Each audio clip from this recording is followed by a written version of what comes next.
انسانوں میں سب سے بڑا جذبہ، سب سے بڑا موٹو جنسی ہے۔ اللہ نے بڑی کشش رکھی، مرد میں عورت کے لیے، عورت میں مرد کے لیے، لیکن عورت پیسیو ہے، مزاجن، وہ اقدام نہیں کرتی، آگے نہیں بڑھتی، مرد اقدام کرتا، آگے بڑھتا۔ یہ جو کشش ہے، اس کے نتیجے میں مرد اور عورت کے درمیان بے حجابی گویا کہ آگ پر تیل ڈالنا ہے، آگ بھڑکے گی۔ اسلام نے اس کو روکا ہے، پورا نظام اس کا معاشرتی، ایک بہت بڑا پردہ پورے معاشرے میں ہے، بہت بڑا پردہ، جیسے یہ چھوٹا سا پردہ آپ کو نظر آ رہا ہے نا، ادھر عورتیں ادھر مرد ہیں۔ اب یہ ہے بہت پیاری آیت ہماری خواتین کے لیے قابل غور۔ نیک بیویاں تو وہ ہیں جو تابع دار ہوں، اطاعت کیش ہوں، مردوں کا کہنا مانے، ان کی اطاعت کرے۔ حافظات للغیب، اور غیب میں ان کے لیے محافظ بنے، ان کے مال کی بھی حفاظت کرے۔ یہ نہیں خیانت کر کے اب شوہر تو گیا ہوا، جو چاہو اس کے مال میں سے جس کو میں جو چاہوں دے دوں، نہیں، یہ اس کا مال جو ہے وہ اسی کا ہے، اس کی خیانت نہیں کرے گی، وہ امانت کے ساتھ حفاظت کرے گی، اور اس کے علاوہ اپنے نفس کی حفاظت کرے گی، اس لیے کہ وہ بھی اب شوہر کی امانت ہے۔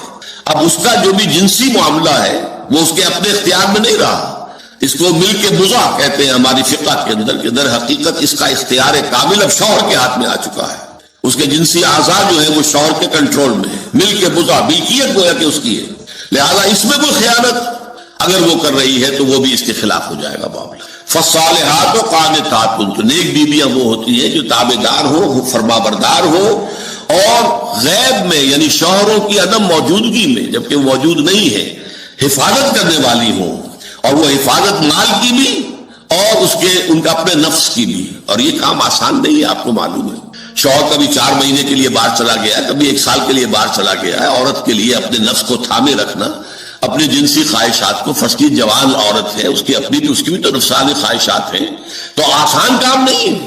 یہی وجہ ہے، آپ کے علم میں ہوگا کہ واقعہ بڑا عجیب پیش آیا تھا، اس کو بیان کرتے ہوئے شرم بھی آتی ہے۔ حضرت عمر رضی اللہ تعالیٰ عنہ اپنی رات کے گشت میں ایک مکان کے پاس سے گزر رہے تھے، تو انہوں نے سنا کہ ایک عورت جو ہے وہ بڑے درد بھرے الفاظ میں کچھ گا رہی ہے۔ اگر مجھے اللہ اور اس کے رسول کا فرق کا خوف نہ ہوتا تو تم دیکھتے کہ اس وقت میری چارپائی جو ہے چرچرا رہی ہو۔ تو اس پر حضرت عمر جو ہے وہ تنبہ ہوا کہ ہمارے لوگ جو ہیں جہاد پر جاتے ہیں، سال بھر تک واپس نہیں آتے، تو اس سے تو سوسائٹی کے اندر بہت زیادہ جو ہے ایک اندیشہ اور خطرہ پیدا ہو جائے گا۔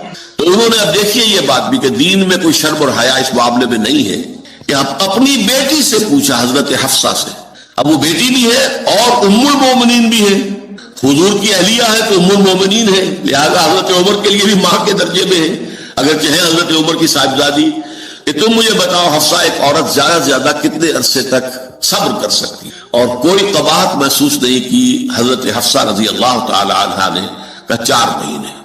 تو پھر انہوں نے یہ آرڈر نافذ کر دیا، کوئی مجاہد 4 مہینے سے زیادہ جو ہے وہ بحث پر نہ رہے، لازماً وہ آئے چھٹی لے کر اور وہ گھر پہنچے۔ آپ اس کی روشنی میں دیکھیے جو کچھ ہمارے ہاں ہو رہا ہے، امارات میں جو لوگ کام کرتے ہیں، سعودی عرب میں کام کرتے ہیں، باہر کے ممالک میں کام کرتے ہیں، جوان بیویوں کو یہاں چھوڑ جائے، پھر جو قصے ہوتے ہیں، جو سکینڈلز ہوتے ہیں، پھر جب وہ شوہر صاحب تشریف لاتے ہیں تو وہ دیور اور بیوی جو ہے مل کر اسے قتل کرتے ہیں، اس لیے کہ یہاں تو دنیا بدل چکی ہے، دیور کی اور بھابھی کے رشتہ کچھ اور ہی بن چکا ہے، لہذا وہ قتل بھی کرتے ہیں، مال بھی سارا لے لیتے ہیں۔ یہ ساری خبریں آپ اخبارات میں پڑھتے ہیں۔ یہ کیوں ہے؟ فطرت کے خلاف ایک طرز عمل آپ اختیار کر رہے ہیں، یا تو اپنی فیملیز کو ساتھ لے کر جائے گی، یا یہ ہے کہ پھر یہ وقفہ کا جو ہے معاملہ زیادہ، میں سمجھتا ہوں اس حدیث کے بعد جو حضرت عمر کا فیصلہ تھا 4 مہینے کا، اس سے زائد جو ہے باہر سٹے کرنا، اپنے گھر نہ آنا، ایک اعتبار سے گناہ کے درجے کی بات ہو جائے گی۔ علیکم بسنتی و سنت الخلفاء الراشدین المہدیین، تمہارے ذمے ہے میری سنت بھی اور خلفاء راشدین جو ہے میری ان کی سنت بھی۔ انسانی تمدن کا اہم ترین اور بنیادی ترین مسئلہ کیا ہے؟ تمدن کا ایک ہے انسانی زندگی کا مسئلہ۔ انسانی زندگی کا سب سے پہلا مسئلہ وہی ہے کہ جو حیوانی زندگی کا بھی ہے، اپنی مادی ضروریات، پیٹ کھانے کو مانگتا ہے، سب سے پہلے یہی ہے، اس میں کوئی شک نہیں۔ لیکن اس کے بعد جب 2 انسان ملتے ہیں اور اس سے تمدن شروع ہوتا ہے، اس کا سب سے بڑا مسئلہ ہے انسان کی شہوت۔